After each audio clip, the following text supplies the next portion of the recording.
This is the Transcend in Life podcast with your host, J.M. Ryerson, taking you from fear to freedom. What's up? I just wanted to try something new because I always say, hey, what's up, guys? Welcome back to Transcend in Life. So I just want to try a different one this morning.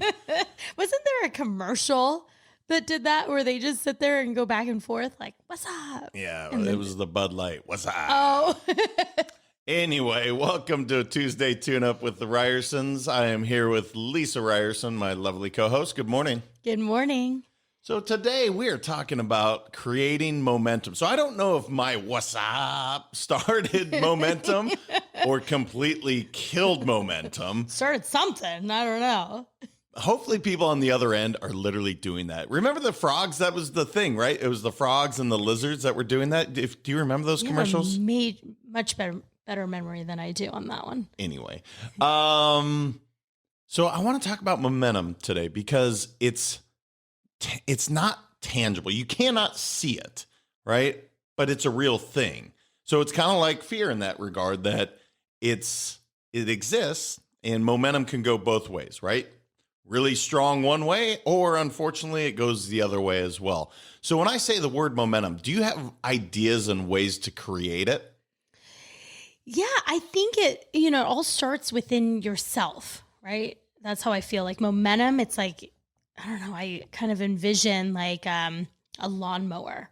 Like you have to start up the lawnmower and then keep it going. Maybe that's not your face is hilarious. She has never mowed a lawn, just so we're clear, but go ahead.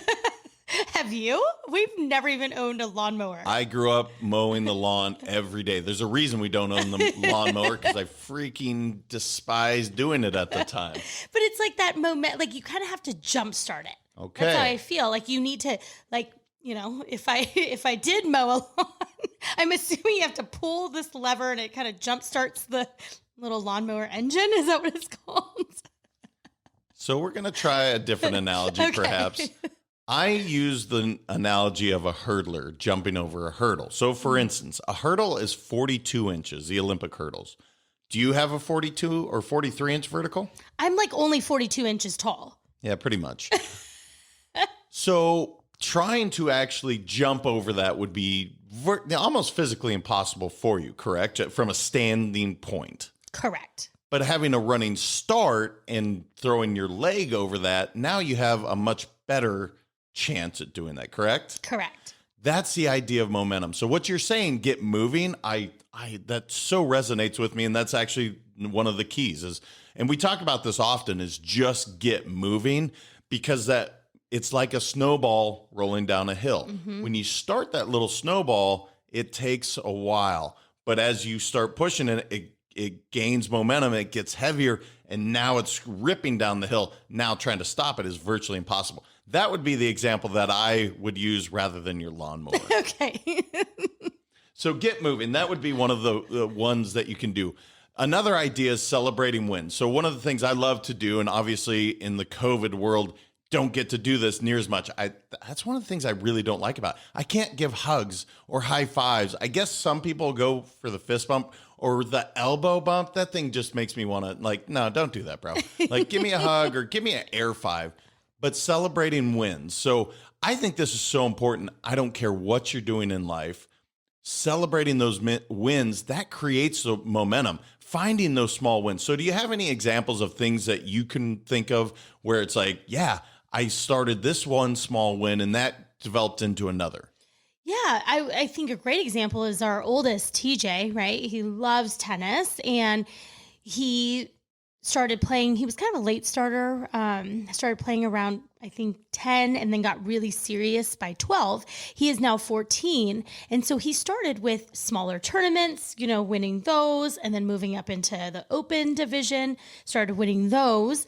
And then just recently he won his first championships tournament, which is really cool, right? So now he's playing with the top level tier kids, and being able to win that. And we've celebrated all along the way, right? We celebrate every match he wins and all that thing. And what's really funny is the only thing we have to give him when he wins. I mean, the thing that drives him to win these tournaments, right? You would think it would be like, I don't know, a trophy or, everything he asked for. Literally, it's a Chipotle burrito bowl. And I totally remember this because I had this feeling he was going to his last championships tournament here in Northern California. And I said, you know what, TJ, if you win the tournament, I will buy you 5 Chipotle bowls. And he's like, okay, Mom, I got it. I go, I have a great feeling you're going to win this. I just know it. And all week we were talking about it. He goes, I have a feeling I'm going to win it too, Mom. He goes, I feel it. I go, I feel in my gut. Like, you're going to win it. And he's like, yeah, I'm going to get those Chipotle bowls. And sure enough, like, he battled through the entire weekend and squeaked it out because he had tough competitors and he won. And I'm still paying him Chipotle bowls.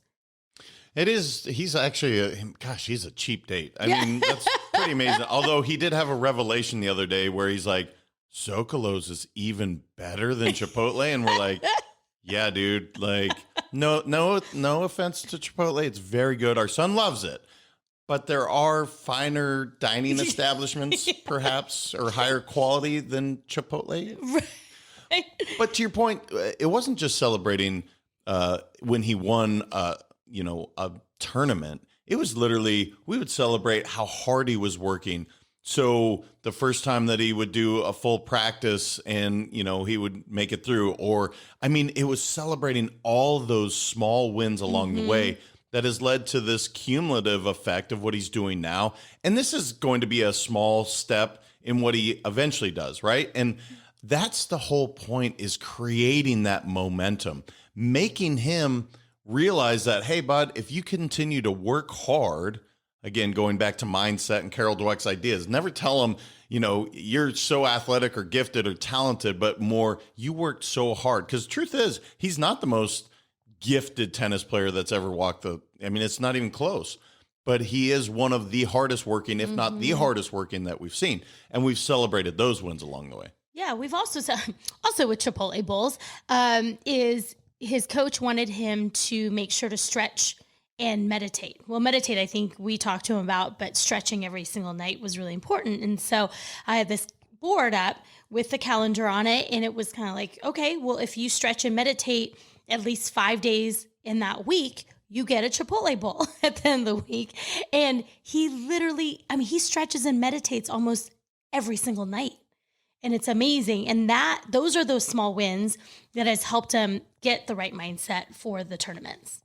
It was pretty cool. He did crush 2 Chipotle bowls. Not to make it totally about TJ, but 2 in one night. And I'm like, yes, let's go. That's a win right there. That's a weird way. I think we need to get sponsored by Chipotle at this point. I think so. Well, why don't you make a phone call?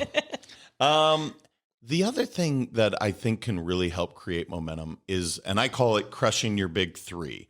Knowing the 3 things or less that you need to get done in a day. So for instance, so often we are task masters, or just, we have so many tasks. And ultimately, it doesn't really matter all of that stuff if you don't get the most important things done. So does that make sense to you? Because I know that you have lists upon lists upon lists, and you like getting that stuff done. One of the things that drives you crazy about me is I'm very focused on just doing these one things. And if the dishes aren't done, tough shit. Like, that's just the way it is, right? But so crushing your big 3, does that make sense to you? Yeah. So what I do is in my notes section in my phone, I write down all the things that have to get done, right? But every day, and it's in from least importance to most important. And then I separate out, I put spaces in between for like the 3 that I have to do today. Sometimes it's 5, but most of the time it's 3. And then if I don't get those, or if I don't get all 5 done, then guess what? Let's say I get 3 out of the 5 done. The other 2 are going to be for for tomorrow. And so it helps me not feel so overwhelmed. And I just know, okay, if I can get these 3 things done, great. If I have extra time, I'm going to do an extra thing, feel super overaccomplished that day. Or we can wait till tomorrow. So I didn't realize that you ranked them all that way. I just thought you got 25 things done all the time. I do. Yes, you do. I'm not that way. So, for instance, I remember when I first, she was going away and I had the kids. Now, you were very sleep schedule, eating at a certain time, dressing a certain way. And I only had one job, in my opinion. And what was that? Keep the children alive. That's it. My one job is, hey, if these kids are alive, I did my job. And my point to this is that's a very extreme example. And of course, my kids ate probably not the right food. Yes, they dressed definitely not in the right clothes. The house was a disaster, but the kids were alive and happy. Mm-hmm. And that's, to me, what the big three is all about, is like, who cares if your house is in perfect order? Yes, my OCD lovely wife that needs it to look a certain way, I get it. That's important for you. But for me and the kids, the most important thing is that they're healthy, they're happy, and they're alive. So dads, for you out there, if you have a wife that also has a certain schedule, likes it that way, just keep them alive, man. You're doing a great job. And by the way, moms, same thing. You don't have to be perfect. And I think so often, and I will generalize here, women like to have it almost, and you put so much pressure on yourselves. That's why the whole Bad Mom movie, even that's the whole idea, right? Is who is it? Mila Kunis is like, forget this. I'm not going to do this. I'm not going to be the perfect mom. That's what Crushing the Big Three is all about. So I don't know if there's anything more you want to add to that, but that's how I look at that. Yeah, I've definitely relaxed, I feel. Maybe you don't feel that way, but with our first kid, it was very regimented. I mean, TJ basically was in a bubble. He had perfect sleep schedules. He was the happiest baby, right? So I had him on baby-wise sleep schedule. It was insane. We would literally leave birthday parties in the middle of it because it was time for his nap, right? Now looking back, I go, gosh, I was crazy. And then by the time number 2 came around, you just can't schedule it like that, right? And it's so funny because, I pretty much, I think my kids will definitely need therapy for sure. But our oldest is very structured. He hates not being on time, right? He's very regimented. Everything's on a schedule all the time. And then you've got Trey, who was our second child. And by the time he came along, I was like, all right, whatever. He's alive. Yeah, he's alive and he's going to be just fine. And he's going to suck on dirty pacifiers that have dropped on the floor because I just didn't care by then, right? And so he's very fluid and very adventurous. And so it is, if I could go back, I think I would do things a little bit differently. But yeah, it's interesting how that all shook down. Well, if nothing else, I want everybody to know, look for your big three, whatever that is. What really, I guess it's perspective in life is, it doesn't have to look perfect. You just have to do the really important things, which everybody wants to be happy. You want your family to be happy. Sometimes that means getting the dishes done. Sometimes it doesn't.